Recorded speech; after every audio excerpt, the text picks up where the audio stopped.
In the second part, we just begin from this paragraph. I nodded and the man went out.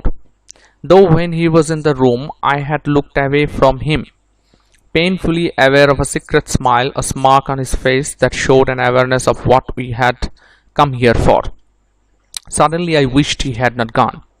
Now, as this will take a longer period of time if we go through line by line, so you have already an idea about the text, what kind of attitude the text is going to show. So naturally, here in this part 2, we will just read the sections and we will discuss in a better way to understand the situation, understand the position of the woman, and understand the gravity of the text at this point. So here we definitely will not go through line by line. Rather, we will get through this by expecting or idealizing the concept of the paragraph. So the man is the husband. So when he was gone out of the room, the female said that I had looked away from him, painfully aware of a secret smile, a smirk on his face that showed an awareness of what we had come here for. So typically she was thinking about the sexual act after their marriage in their first honeymoon in a hotel room. So that was the reason why she was thinking again and again about this idea of having sex at the hotel room. So suddenly I wished he had not gone. He left behind him a painful silence and embarrassment that occurs between two people who scarcely know each other. And I wondered wildly, desperately, what we could talk about. Because they were not known to each other, they were not comfortable. At least the female was not comfortable. The wife was not comfortable to speak with her husband because she was not known to him from a longer period of time.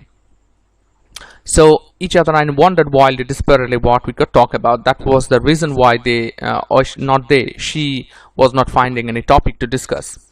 As if the silence made him uneasy too, he began to move about the room, whistling timelessly. So in the meantime, the husband already came inside the room, and he too, according to the woman, was not finding any topic to discuss. So he was roaming inside the room, whistling tunelessly. Then he suddenly burst into speech, telling me how fortunate he was to get this place for our honeymoon. What luck, he said, that one of the top executives who was to have come here had cancelled his visit at the last minute, so that we were all here by ourselves. Complete privacy, he smiled.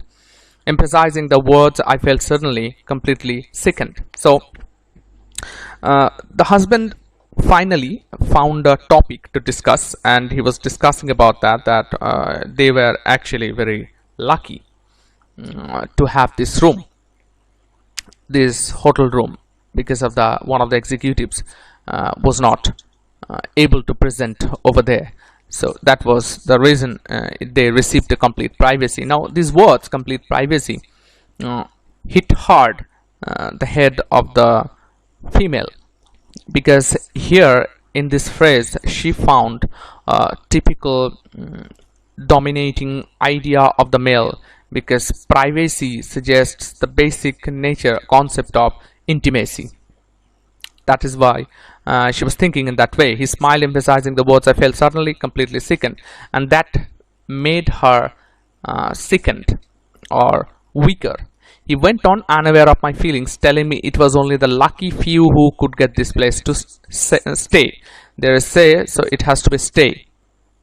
And then I began to wonder about this few, and did they come here with their families? Somehow it didn't seem like a place where children had ever played and shouted, with mothers hovering round, anxious and nagging. There was something furtive about the place, something deadpan about the servant's face, which made me feel the man who came here did so with other women, girls perhaps, bold-faced and experienced, who would love and chat with the men, not go through what I was enduring now.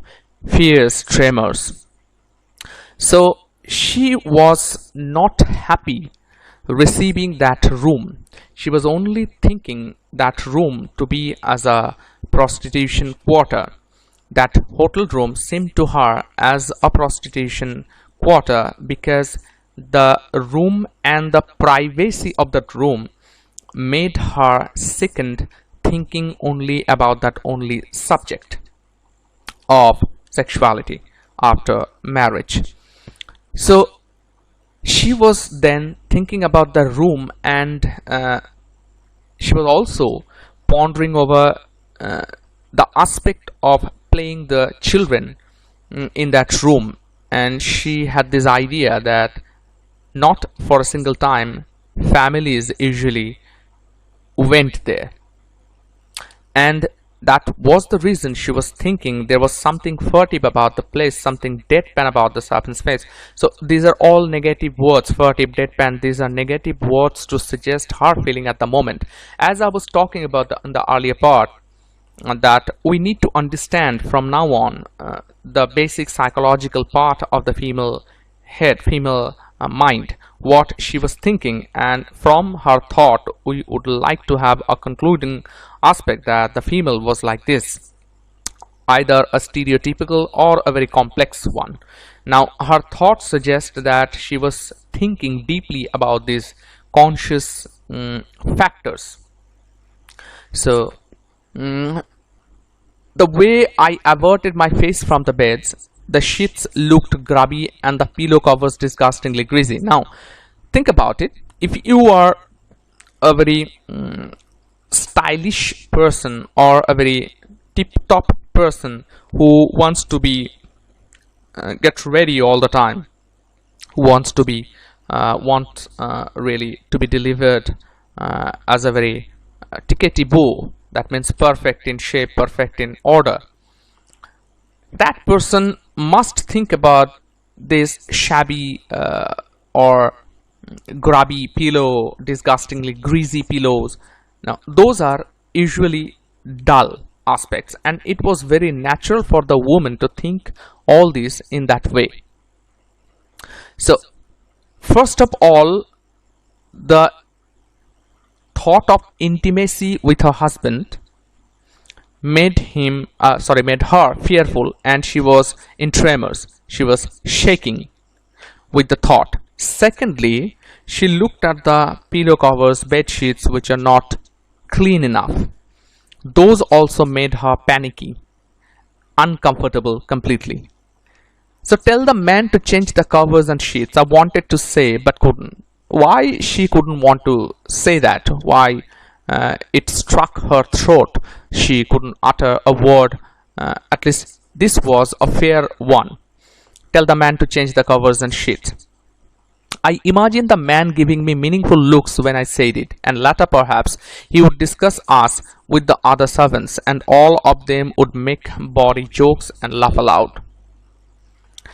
So tell the man to change the covers and sheets. I wanted to, but couldn't. I imagine the man giving me meaningful looks. Now, who is this man? So we have to understand that there are simultaneous words. We should not mix the two men side by side. One man is her husband. Second man is the servant. So here, the second man is expected to be the servant, and here, as I pointed out, that her words that I imagine the man giving me meaningful looks, why she didn't say tell the man to change the covers and sheets? Because she also thought the servant will discuss or would discuss these ideas with the other servants. That was the reason why she couldn't tell her husband to tell the man, that means to the servant, to change the pillow covers, because it is automatically related to the bed, and something which is related to bed, the word bed indirectly suggests that sexuality or sexual affair in the present context.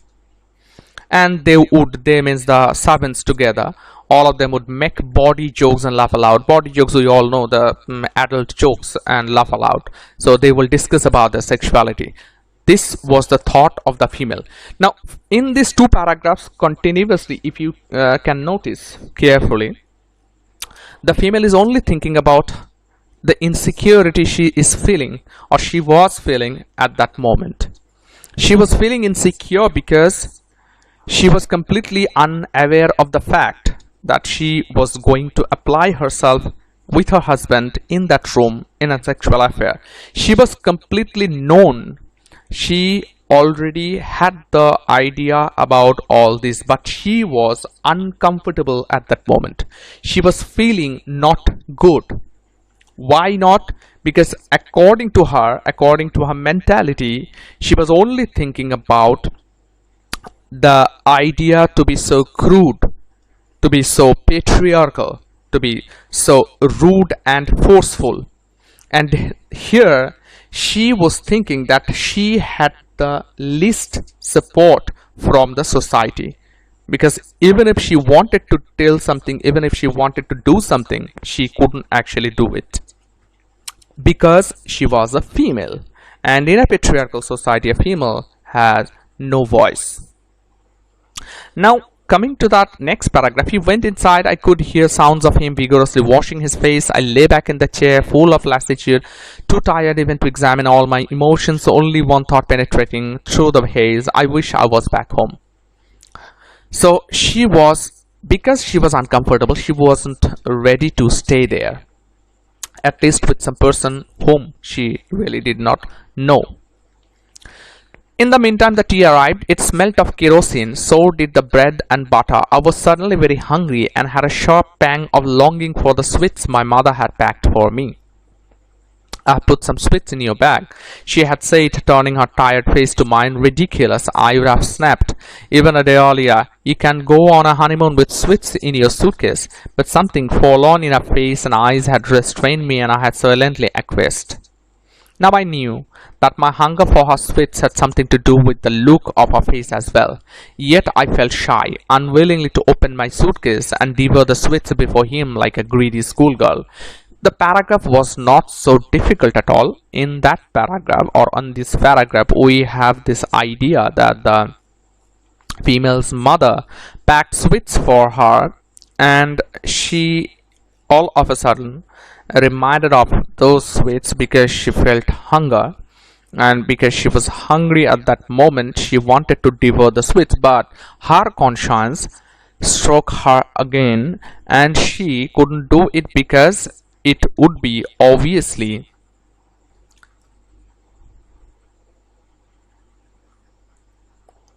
somehow unorthodox.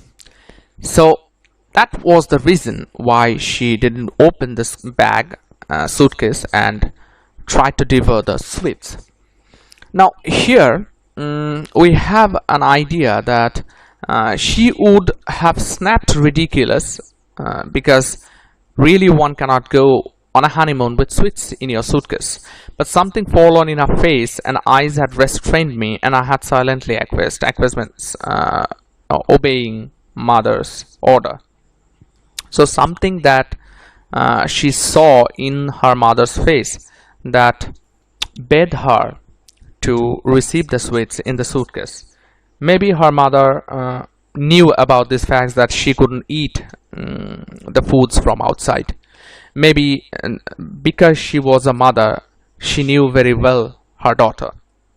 That was the reason, perhaps. We are looking for a girl, simple but sophisticated, his mother had said. My son is working in a foreign company. So in this paragraph, we will have to look for these informations, because these informations are about the man and as well about the woman. So this paragraph is about the basic informations regarding them. My son is working in a foreign company. His wife must be able to entertain and mix with foreigners. She had made the word foreigners sound like Martians.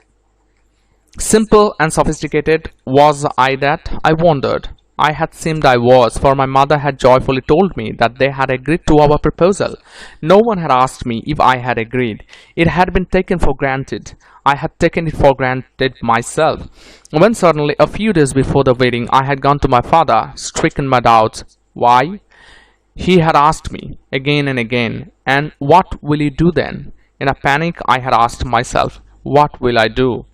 And I had thought of 1,000 answers, but none to the question, what's wrong with him?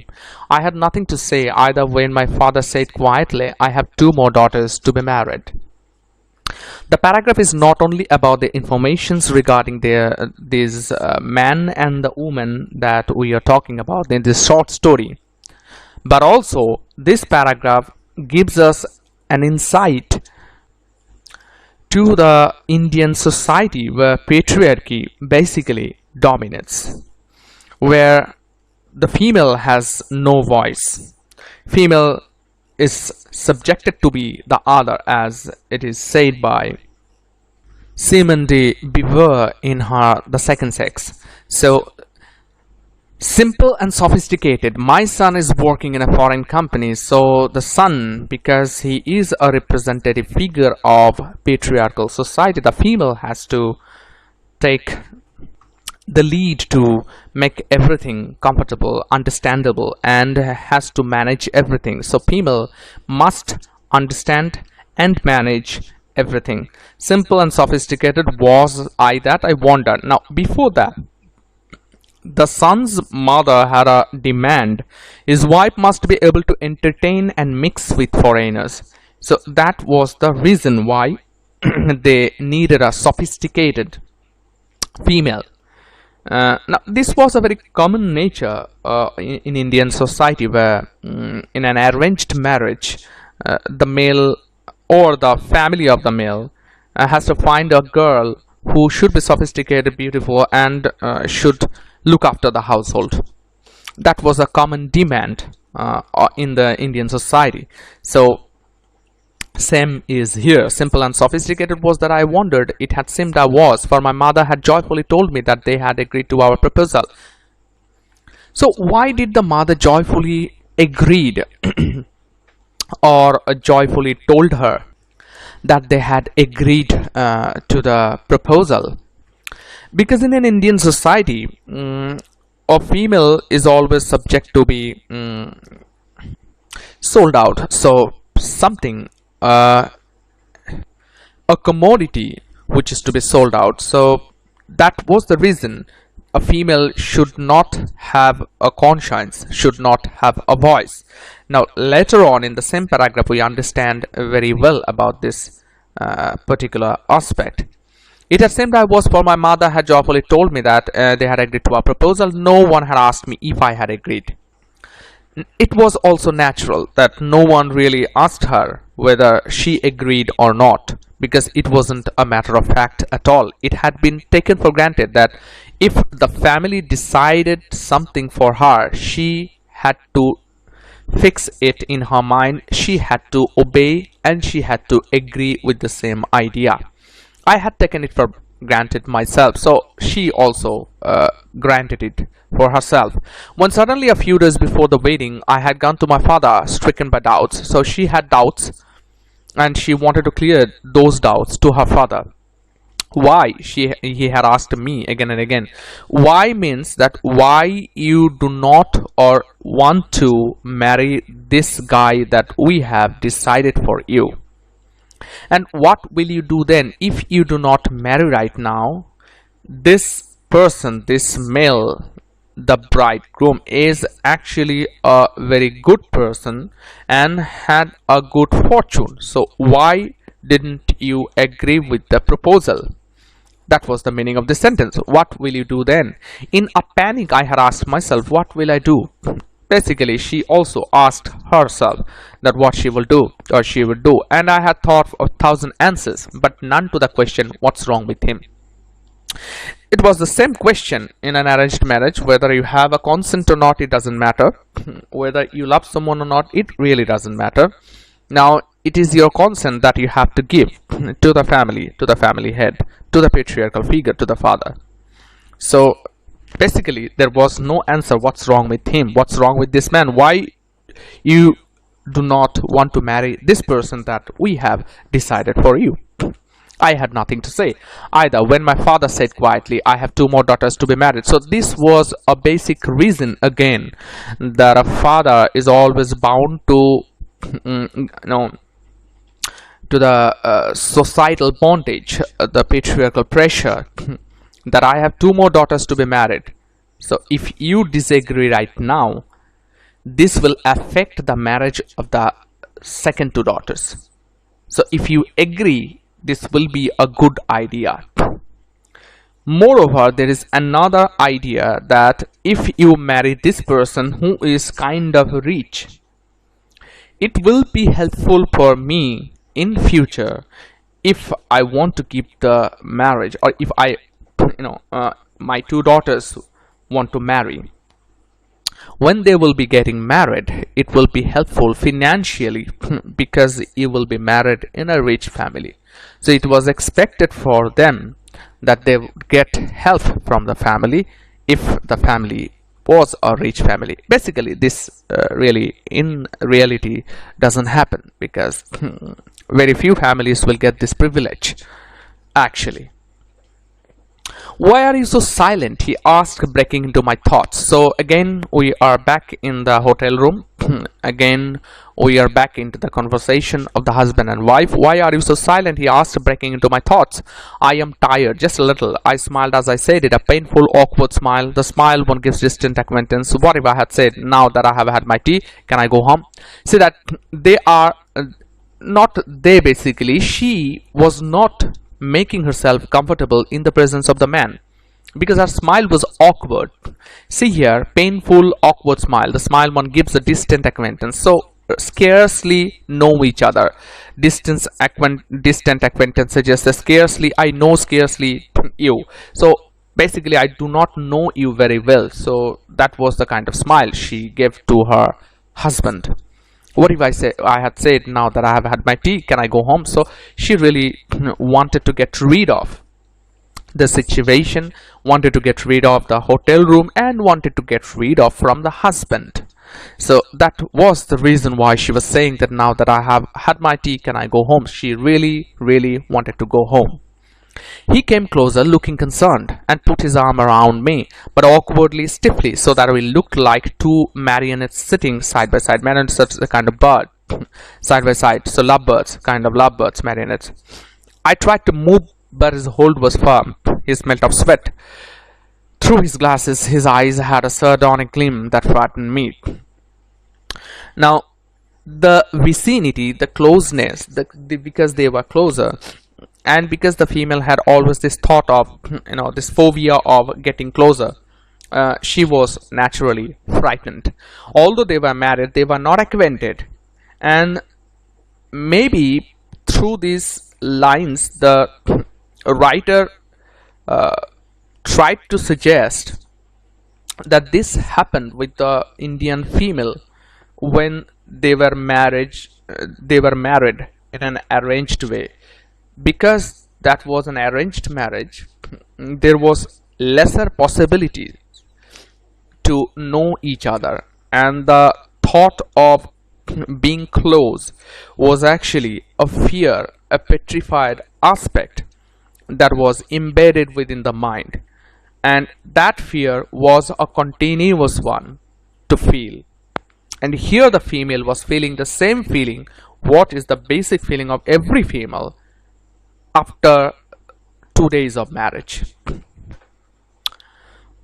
His eyes had a sardonic gleam that had frightened me. It's a bit stuffy here, isn't it? I got up, trying to sound casual. Let's go out to veranda. I want to see the sea. So, because she was not ready to do something, she was petrified, terrified, fearful. Now she is in fear, or she was in fear. She wanted to go outside, because that was the only way that she could get rid of from her husband. Now in this paragraph from unwillingly, what the speaker says, unwillingly he let me go. In this paragraph, the speaker starts with unwillingly he let me go and followed me out. The sea was far away. There was only the breeze and strong smell of dried fish. The cliff on which the building stood jutted out into the sea, giving the beach below us a private, secluded and inviting look. The sand gleamed orange in the light of the setting sun, and even as we stood there in silence, the sun went down, swiftly and suddenly, taking us by surprise. The description indeed suggests a romantic description. However, this romanticism comes out of that woman, that female, not because she wants to be or wanted to be romantic.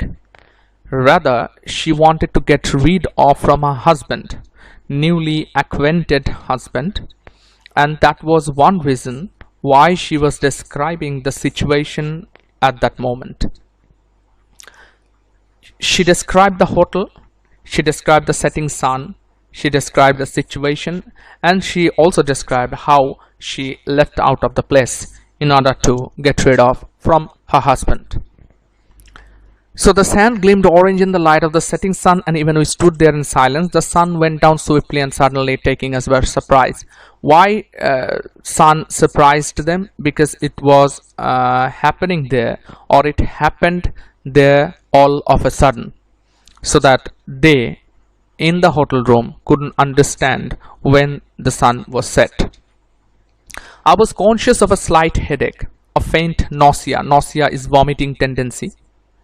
I had a great longing to go down, to scup my bare toes in the sand, to pick up shells and sit on the rocks, letting the friendly waves climb up my bare legs. He would swim, I thought, and call out to me in a lazy and friendly way, and I would respond with a wave and a smile. But all this was in future, possibly, if at all. So that was the description that we are getting here. The description tells us a lot. This actually was the inside of the female. She practically wanted to be romantic, not romantic in the sense the lovers became romantic in the sea, but in a sense that she wanted to be romantic with her husband, definitely, but in a separate way. See that even in her romanticism there is a separation, because she will be on the rock, the husband will be swimming. So that would be a great contrast again. Even in her future thought, she is thinking, or she was thinking then, even in that future thought, she was creating that separation. So it was so embedded in her mind, it was so disturbing to her that she would want to go there into the water barefooted and wanted to play with the water, but that play or barefooted adventure to the sea will not happen, because at the present situation what she wanted and what was actually happening are two different ideas. So naturally she said, but all this was in the future, possibly, if at all. So this will happen in future, not right now. And at present we were not friends, not acquaintances even, but only a husband and wife. So this is the social construction, husband and wife. Now in order to fulfill this social construction, there is no law that should say that you must be friends, you must be well acquainted. In an arranged marriage, husband and wife are not well acquainted, definitely not friends. So in order to have your physical vicinity, your physical closeness, you need to be a friend to each other. You need to be well acquainted with each other. So a husband and wife. And the slightly glazed look in his eyes as he hummed a popular tune told me how unaware he was of everything but of what was to happen between us, making us truly husband and wife. See that again and again she was thinking only about one aspect, and that was definitely the sexual affair. Here, even the humming sound, from that humming sound, she was so conscious, she was so aware of the fact that even from the humming sound she guessed that it was due to that reason the husband probably thought or was thinking to have sex literally few moments later. And that idea actually brought that humming tune in the head of the husband. And that was the reason, sincerely, and the slightly glazed look in his eyes as he hummed a popular tune told me how unaware he was of everything. He was completely unaware of everything. What does this everything stand for? It stands for the thought of the woman. What she was thinking, the husband was completely unaware of. He was not listening to the mind of the woman. He was not even caring for the wife's present situation. That was the reason. That was why the female was speaking in that way, or you know, expressing her feelings in that way. So what was to happen between us, making us truly husband and wife? The sexual bond made a male and a female truly husband and wife. It is the popular belief.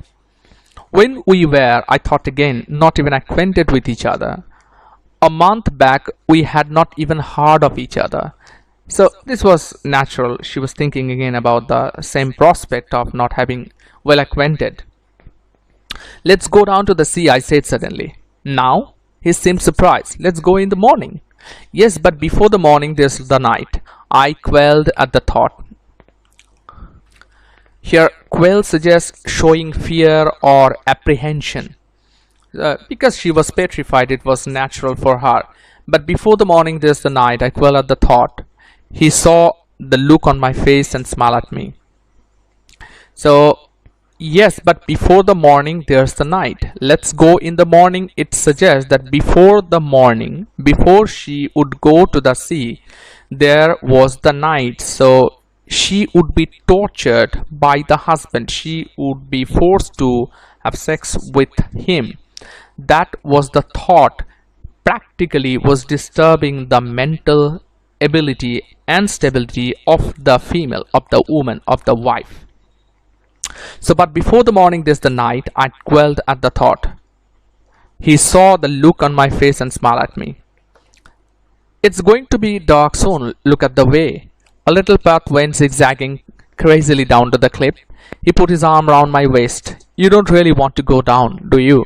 It was said in my ear, almost a whisper, and it sickened me, like those furtive touches and glances from faceless, nameless men in crowds. My mind shied like a frightened horse from the words, from the thought. Nothing unnatural, nothing new, or nothing cryptic is here in these sentences. It was also done earlier. It was already thought of. It was already said by the speaker earlier too. Similar kind of thoughts. So those furtive touches, it was because it was said to her almost in the ear, almost as a whisper. She again guessed what would happen between them in the night. So that made her again panicky. So she frightened horse, and my mind shied like a frightened horse from the words, from the thought, from the words of the husband, and from the thought of what will or what would happen. Come on in. He pulled at my arms. It's getting chilly, because they were out in the veranda. The atmosphere was chilly, and that was the concern of the husband. Come on in. He pulled at my arms, so fetching her inside. It's getting chilly. So it was, and dark as well. We had to switch on the lights in the room. Someone had removed the tea things and made the beds. I thought with a wistful pang of my own narrow bed at home and of how I would lie on it, curled into a comfortable ball, reading into the late hours of the night. I felt a constriction in my throat, a longing for all the things I had left behind me forever, a melancholy that always assails one when away from home at this time, neither day nor night.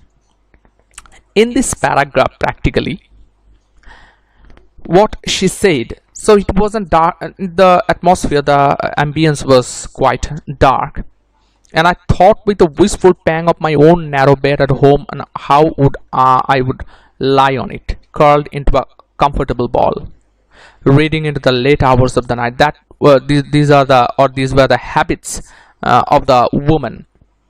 So she was imagining how she would be on the bed, either curled into a comfortable ball. Most of us actually sleep in that way, comfortable ball, like a round shape, circular shape. Reading into the late hours of the night, I felt a constriction in my throat, a longing for all the things I had left behind me forever. So these are the aspects she already left behind. Now it happened. Why it happened? Because after the marriage, most of the women do not continue their wishes. For example, if someone danced well after the marriage, it becomes impossible to continue the dancing. So it happened that you need to avoid the previous habits, good habits. You couldn't continue the same habit what you had earlier before your marriage, and after the marriage you may not be able to continue the same habit. So that happened here too. This is again a picture of all those women or female of India who basically or practically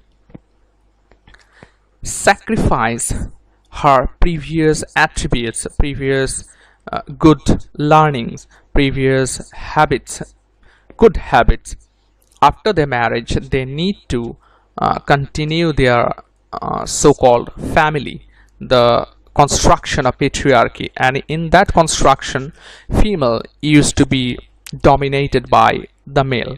And this paragraph suggests something like that.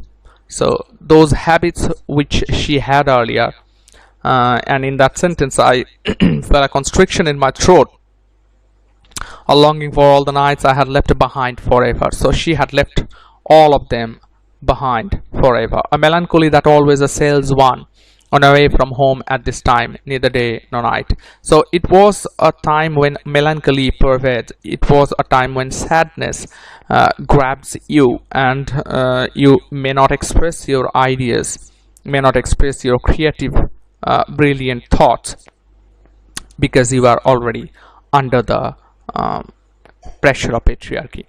So that always assails one when away from home at this time, neither day nor night. It doesn't matter. So I had left behind me forever. It doesn't matter whether time doesn't matter at all. Time is not a factor at all. He seemed unaffected by the atmosphere or any melancholy, and noisily opening his suitcase, took out some clothes and went into change. I sat quietly for a minute, then flew to the veranda, unwilling to admit even to myself that I didn't want to hear the intimate sounds that were seeping through the thin walls and flimsy door. I stood there, leaning against the wooden railings, tugging savagely at my hair, wishing I were anywhere but here, with a strange man in a strange room. So the struggle that we are facing here, that struggle is happening within the female, within the speaker. The speaker tries to get out, or she wanted to get out of the situation again and again. She really didn't want to live with a strange man in a strange room. So everything seemed to her strange. Be the man, be the room, everything was strange to him. And she wished that wishing I were anywhere but here. So she wanted to be anywhere except in that place with a strange man in a strange room. So she was not feeling well, and this feeling was also from the beginning we have experienced. So naturally she was not okay with that. She was not feeling good with that situation.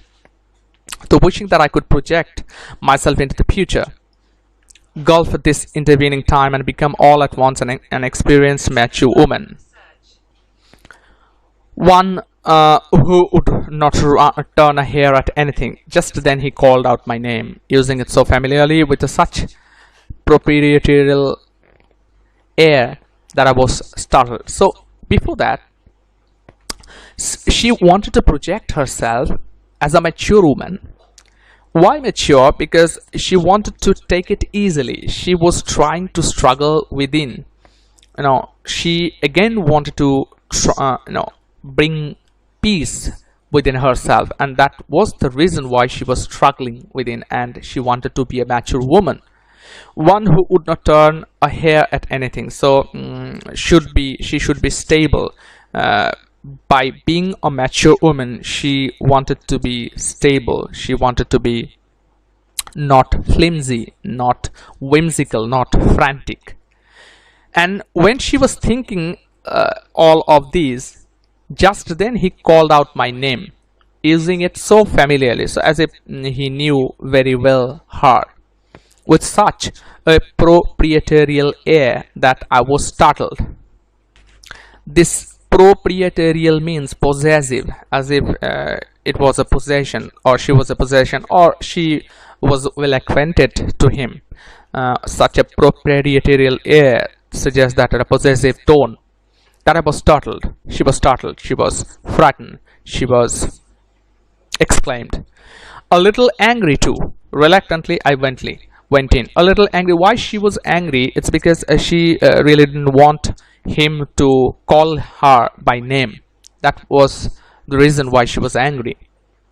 Reluctantly, I went in. So she was not willing. Reluctant means not willing. So reluctantly, I went in. She went in. Why don't you change? I asked, and it seemed to me that there was something eager and excited about him that put me off.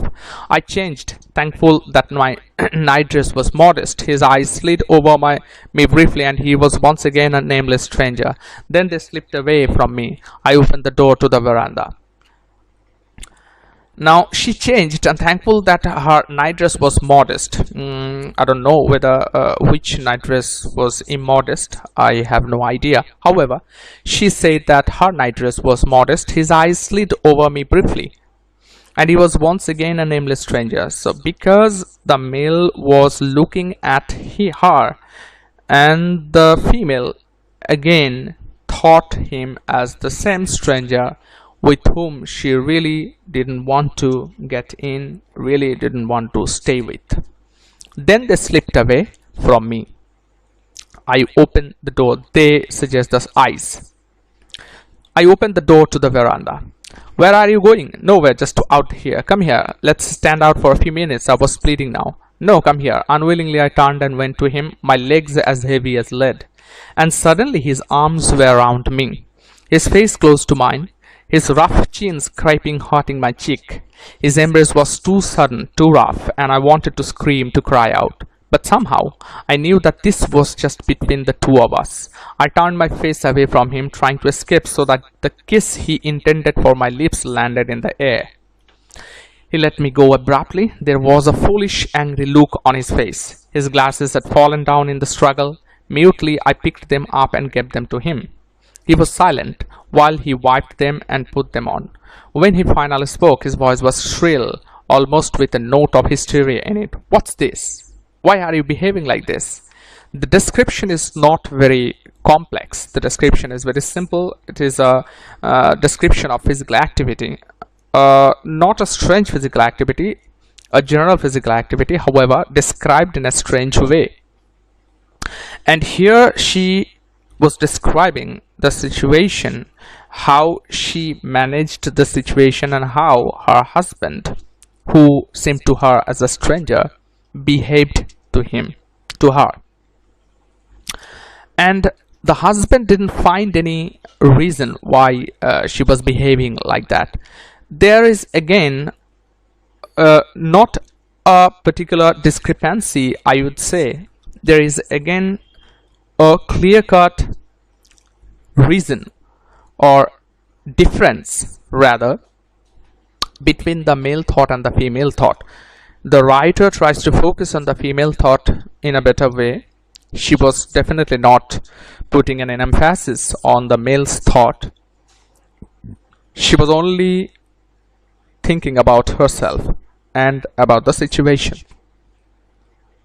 So she was then behaving in a strange way. If we would like to have a look from the perspective of the male, from the husband, perhaps there wouldn't be any unnatural idea that we will find.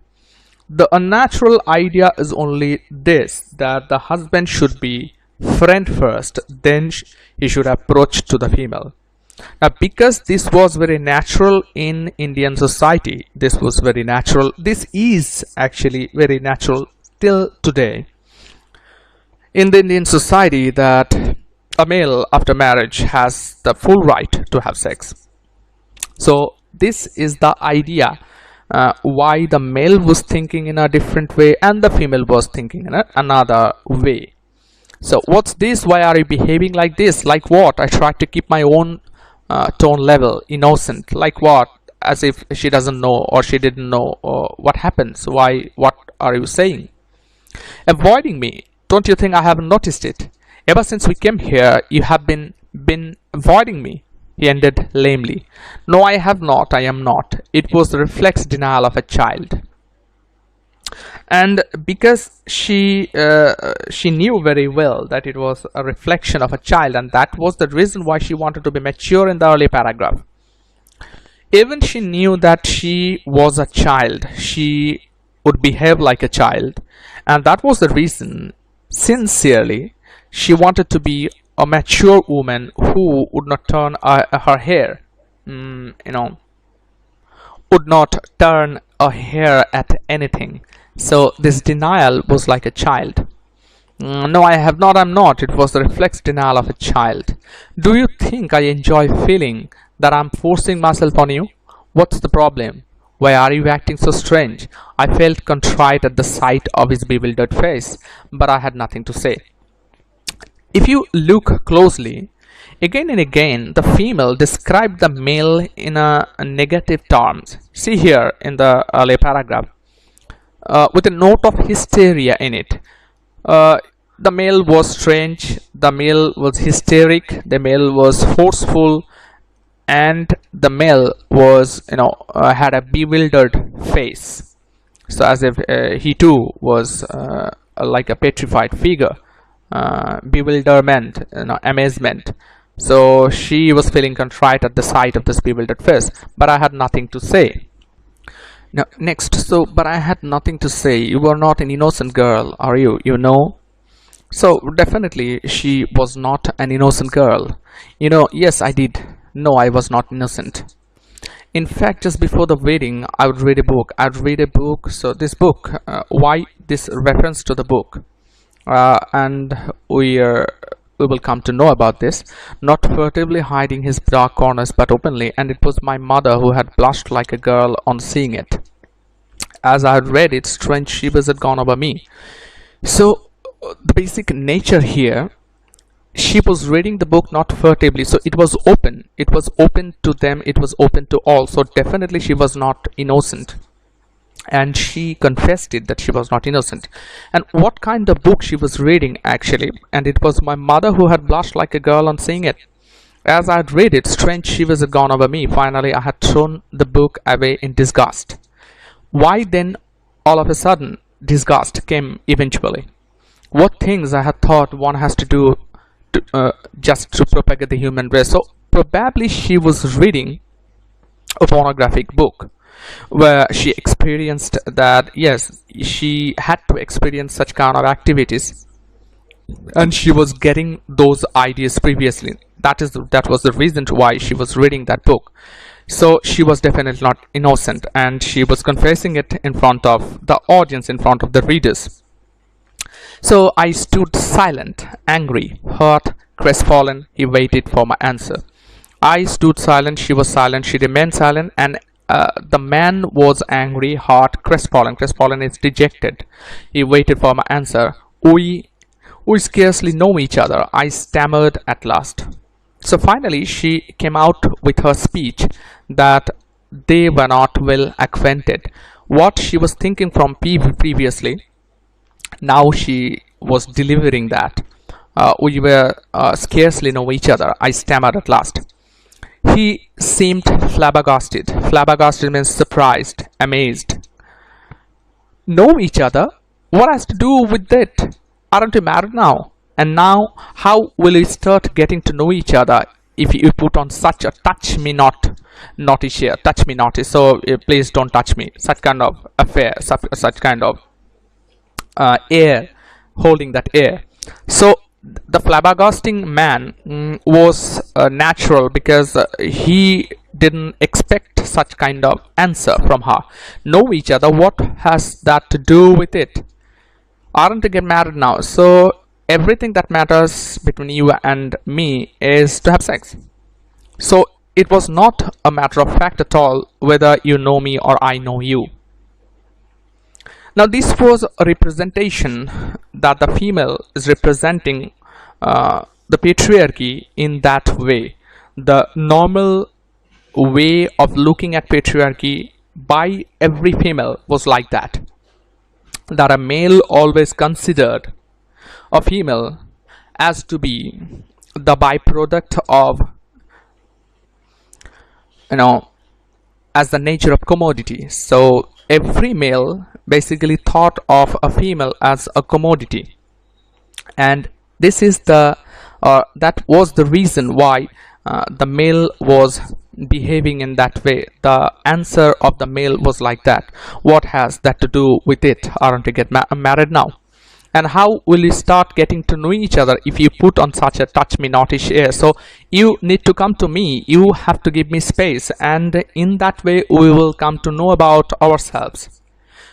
I want to know all about you. I want you to say what you think, what you feel, and why you agreed to marry me. And what did you think of as we went through all the ceremonies together? And do you like the things that I do? And we will laugh together at the same jokes, enjoy the same books. And here were all those fears crouching in me. Would his breath smell? And were his feet huge and dirty with uncut toenails? And did he chew his food noisily and belch after meals? I wanted to tell him how shy and frightened I was about exposing the mother's face, my father's laughter, and my sister's chatter. Here we have a view of the girl. It was not that easy. Why a male should be a friend first to a female even after their marriage. This paragraph gives us an insight. And the insight was quite different one, because this is spoken in the perspective of all the female presented in India. So Indian female has this specific and simple idea to know before their marriage. They wanted to know about each other, said they wanted to understand each other. So what we have here in these paragraphs, and what did you think of as we went through all those ceremonies together, and do you like the things I do, and we laugh together on the same jokes, enjoy the same books? And there were all those fears crouching in me. Would his breath smell? And were his feet huge and dirty with uncut toenails? So these are the basic aspects that female want to know before the marriage. So the fear, the petrified nature within always works lurking behind. Why? Because they are not well acquainted. Maybe this is the voice of the female writer. Maybe this is a voice against all those patriarchal domination. Maybe this is a voice against the direct representation of marriage, that marriage should not be like this, that an arranged marriage is a typical concept of domination of patriarchy. Here the female should have a voice. What we are here getting again and again, that the female in Indian society, in a patriarchal society where patriarchy dominates, the female has no voice. They cannot say about their marriage. They have no opinion. So even if they opine, their opinion is not, or their opinions are not granted. And that is why these are the very tiny little insignificant aspects: bread smelling, feet huge, dirty with uncut toenails, and did he chew his food noisily and belch after meals. These seem to be so familiar. However, these are so important. Why important? Because these are the factors which a female has to bear throughout her life if she has to live with her husband. So I wanted to tell him how shy and frightened I was about exposing the mother's face, my father's laughter, and my sister's chatter. So Here again, she was not happy enough. Perhaps she was little bit dominated even in her family. I want to tell him, so she didn't tell, but she wanted to tell him how shy and frightened she was about exposing the mother's face, my father's laughter, and my sister's chatter. She was frightened to expose, to tell the others about these ideas: mother's face, father's laughter, and sister's chattering with anyone. But I could say none of these things to him. Even if I did, I thought looking at his face he would not hear me. He was all keyed up for a different experience, and for him other things would come later. Again, this is a biased idea, perhaps a biased idea, because there is no voice of the male, and the male is represented in a way that he is just a predator waiting for the prey, and his attitude is like, gobbling up what whenever he will get the chance. So he was all keyed up for a different experience definitely suggests the sexual experience, and for him other things would come later. So first comes sexuality, and then something else. While I wish to talk now, sitting up the whole night so that in the morning we could smile at each other like old friends, I stammered as I tried to explain. I flushed. I almost burst into tears looking at his angry face. The eager look in his eyes dried as I spoke, and finally he turned away from me, violently flung himself on a bed, and lay there still. I felt as if I had committed a crime, yet there was a light-hearted sense of escape too. Quietly I went to my bed and lay down, trying to sleep, while countless erotic images came out of my pages of the book I had read and tortured my distracted mind. So here it becomes clear that she was actually reading a pornographic book. So why countless erotic images came out of the pages of the book I had read and tortured my distracted mind? I lay wondering if I was that thing I had read about, a frigid woman incapable of love, and what we would do if it were so. I imagined myself returning to my parents' home, shamed and rejected, and the consternation and grief it would cause there. My sister's marriage is held up forever. My parents disagreed, all because of me. So in this long paragraph we have certain glimpses about the past and present of the wife. She was thinking to say something to her husband, but it was completely impossible. She was incapable of saying any word to him. And here she said, while I wish to talk now, sitting up the whole night so that in the morning we could smile at each other like old friends. Maybe this is the voice of all female. Perhaps everyone who had this arranged marriage, the concept of arranged marriage was there. Probably this was the feeling that she expressed, was the kind of feeling that every woman thought of. Not in a direct sexual intercourse, because they had to spend time to each other, because they were not acquainted from earlier. I stammered and I tried to explain. She was stammering. Why? Because she was frightened. And she tried to explain. I flushed. Flushed. Why flushed? Because she couldn't make any point. I almost burst into tears looking at his angry face. The line is very simple. No need to explain. The eager look in his eyes dried as I spoke, and finally he turned away from me, violently flung himself on a bed, and lay there still. So the scenario is completely clear, nothing impossible to understand here. I felt as if I had committed a crime, and this was also natural, because the man reversed himself, completely out of that place, and dejected, disgusted, disappointed. So it was natural for the wife to think at that moment, to feel at that moment that she had committed a crime. Yet there was a light-hearted sense of escape too. And what is that? Quietly I went to my bed and lay down. That was the escape. So even still now, she wanted to escape from the situation.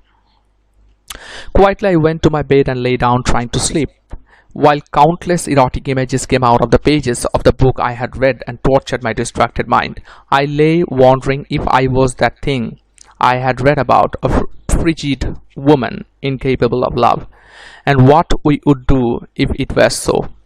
So the fear came from this. I lay wondering if I was that thing I had read about, a frigid woman. What is a frigid woman? Frigid suggests very cold in temperature. So a passive woman is called a frigid woman. A frigid woman incapable of love, so not very active in lovemaking. And what we would do if it were so. I imagine myself returning to my parents' home, shamed and rejected, and the consternation and grief it would cause there.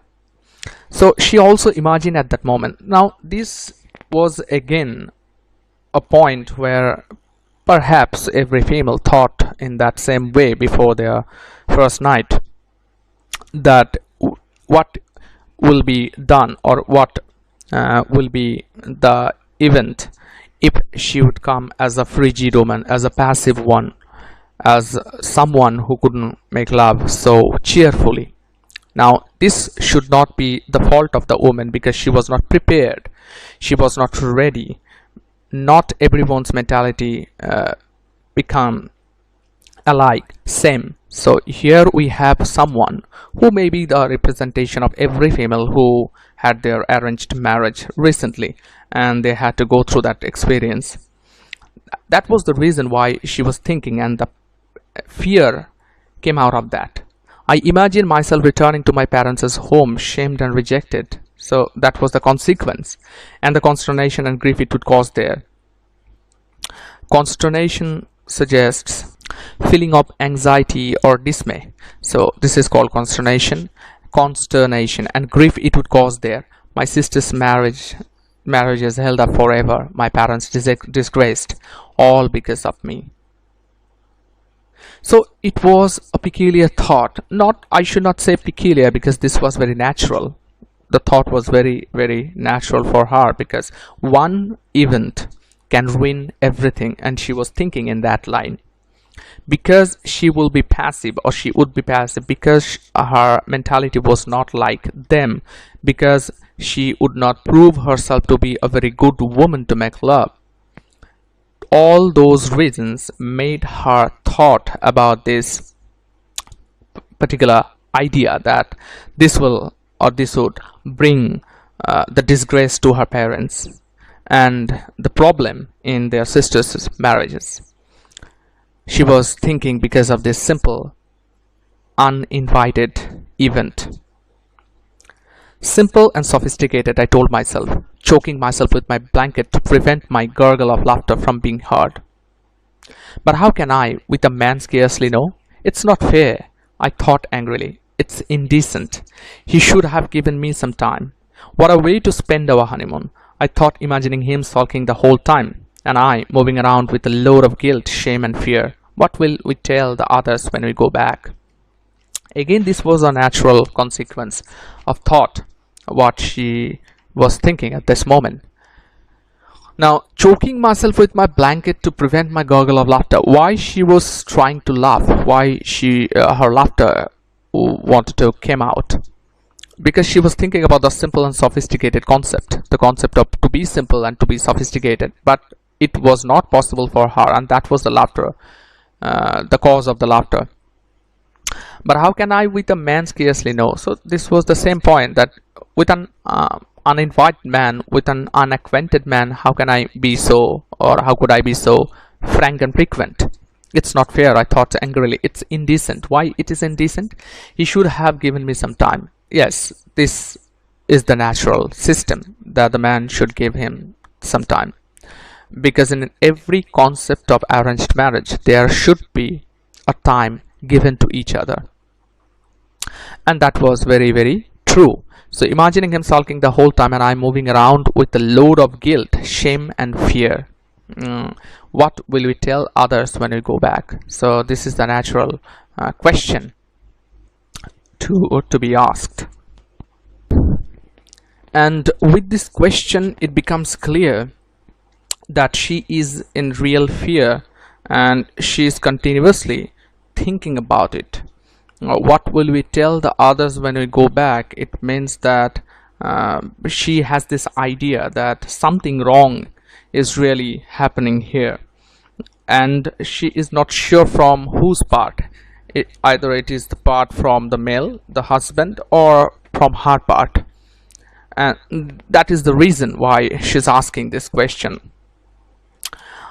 I must have drifted off into sleep at some time because I woke to the dull, booming sound of the sea coming in. So, with this thought, she slept automatically, and after some time, she awoke due to the dull, booming sound of the sea coming in. So, there was high tide. There was scarcely any pause. I noted drowsily in the thundering noise. So it was continuous, the thundering sound, the booming sound of the sea coming in, it was continuous, and therefore she said that she noted drowsily in the thundering noise. There was scarcely any pause, so it was continuous. I did not wake up all at once, but drifted for some time between sleeping and waking, struggling out of a confused dream that I was lying there on the beach where I had so long to go, and that the waves were pounding me. So the romantic thought came again to her. She was thinking about that. She was imagining that she was on the beach, and the waves are coming upon her, pounding upon her. And then I woke up to realize that the sound of the sea was real, but I was on a bed, not on the beach. So that was the harsh reality. After the drowsiness gone, she came back to reality, and in that reality she found that she was lying on the bed, not on the beach. And it was not the sea that was pounding my body, but he, my husband, who was forcing his body on mine. Now, the metaphor of sea pounding upon the wall or on the seashore, with the husband pounding over her on her body, was not so sounding familiar or similar with. Rather, it was a strange metaphor she used. Why strange? Because it was a real happening. So long she was thinking about the same sexual act, and now it was happening right in front of her, right with her. So it was not the sea anymore. It was a husband who was forcing his body on mine. I was too frightened to speak. My voice was strangled in my throat. I put my hands on his chest to push him away, but it was like trying to move a rock. I could do nothing. He put his lips on mine, and this time I could not move away. There was no talk, no word between us, just this relentless pounding. So the wife, the female, described this sexual act as relentless pounding. It was nothing romantic. It was nothing like a friendly match, or it was nothing like a very beautiful moment they were enjoying. They were, at least she was, not enjoying the moment at all. Therefore, there was no talk, no word between us. It was like a machine working right on that time. So just this relentless pounding. His movements had the same rhythm, the same violence as the movements of the sea. Yet I could have borne the battering of the sea better, for that would hurt but not humiliate like this. So it was like a humiliation to her. Why it was a humiliation? Now, in a natural sense, if you can ask that this relationship is very typical between husband and wife, then why this relationship between this husband and that wife is not a typical one or not an usual one? Why she was thinking this sexual act as an act of humiliation?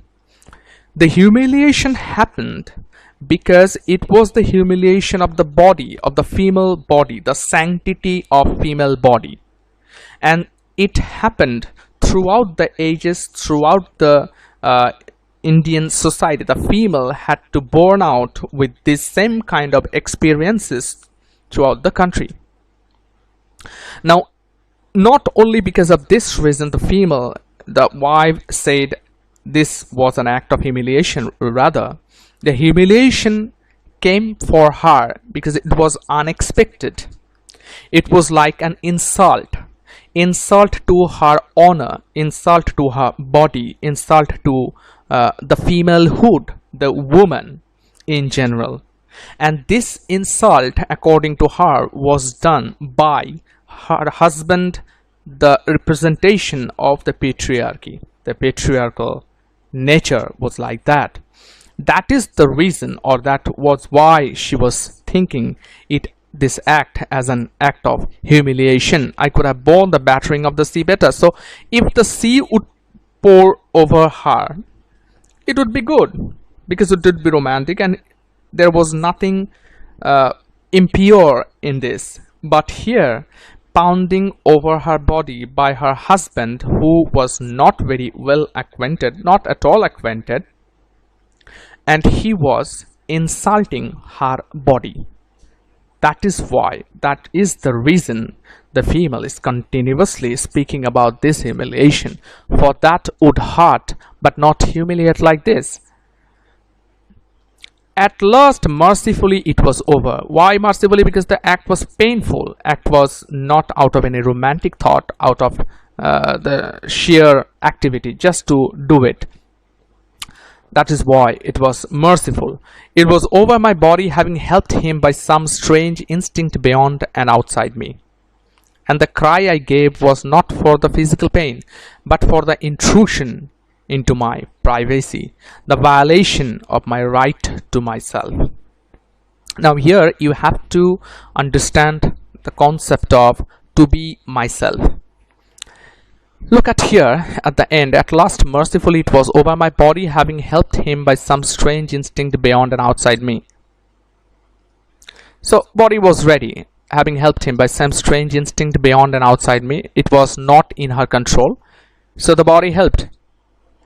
And the cry I gave was not for the physical pain. So, it was for the first time. Probably the husband was hurting her without his consciousness, probably without understanding whether she was in pain or not. It really would not matter to him.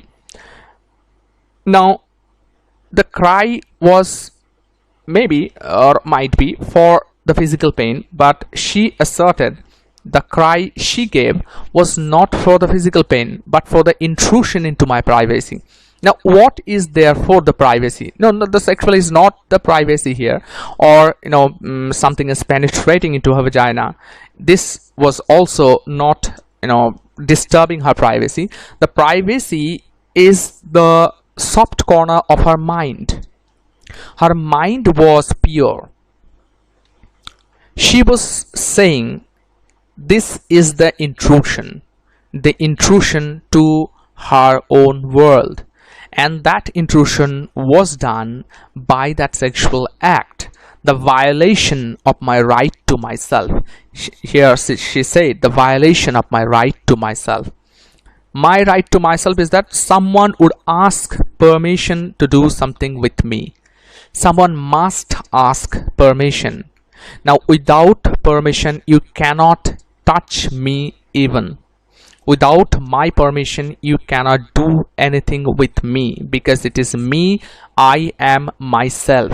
So if you are doing something without my permission, it means I am a nobody, I have no existence. And therefore I am so strong to prove my existence that I have to protest this. And when I find that there is literally no existence and my husband is here, who is to be very dear to me, he is actually giving me no respect. Therefore the cry came out. So it was much more than physical pain. That was the reason why she said that, the violation of my right to myself. I drew the sheets over myself and lay quietly, afraid to move, thinking of nothing, my mind an absolute blank. Because this was completely unexpected. She really didn't expect that, because during her sleep her husband would do that. She was not literally prepared for that. So it was kind of a rape. although she didn't protest. Yes, somehow there was a mild protest, but it was impossible for her to move her husband because it was like a rock. She said that. So if she protested, it meant that the husband was raping her. This is the same question again and again in several texts raised by several literary artists. And Shashi Deshpande here creating the same idea. So afraid to move, thinking of nothing, my mind an absolute blank. When sensation and feeling came back with a surge, my first thought was that I could not hear, even see now. I wondered why, till I realized that there was another sound drowning it. I looked at him. He was lying on his back, legs flung apart, snoring loudly and steadily. So after the sexual act, there was no romantic talk. There was no talk at all. So once the activity done, the husband already slept deeply and he was snoring, and even his snore covered the sound of the sea. So at least that was a fresh air, the sound of the sea. It was something natural, it was something clear, it was something beautiful. Even that beautiful aspect was covered by the sound of the snoring. This was the intrusion. This was the literal intrusion in both way, metaphorically and literally. Practically, the intrusion, the title indeed is here completely apt, because the story is about that intrusion. Now the intrusion to the mind, unknown region, someone has to deal with that first, and after that the physic will come automatically. So without wasting time, why the husband should ponder over her, should pounding, in a different way like a savage animal. A husband should not do that, according to the novelist. Now this was the matter when we come to understand the significance of the title. However, there was another kind of reading of the story. This story actually was read from the perspective of feminist point of view, from Simone de Beauvoir to several feminist artists. Helen Sixto, Laugh of the Medusa was also attributed here. However, if you look closer, there could be another reading from the male perspectives. Now here I am not going to discuss about that because this will take a longer time. So I stop here. So for the understandability of the text, so far you can understand the text, so far the explanation goes, I believe that this will help you in understanding the text at least. Now if you need further explanation, ask me again.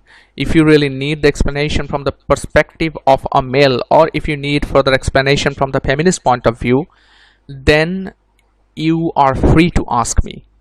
But if I discuss here it again, this will take again a longer period of time, so the video will be very long. I don't want to do that. So if you really need further explanation, just ask me anywhere.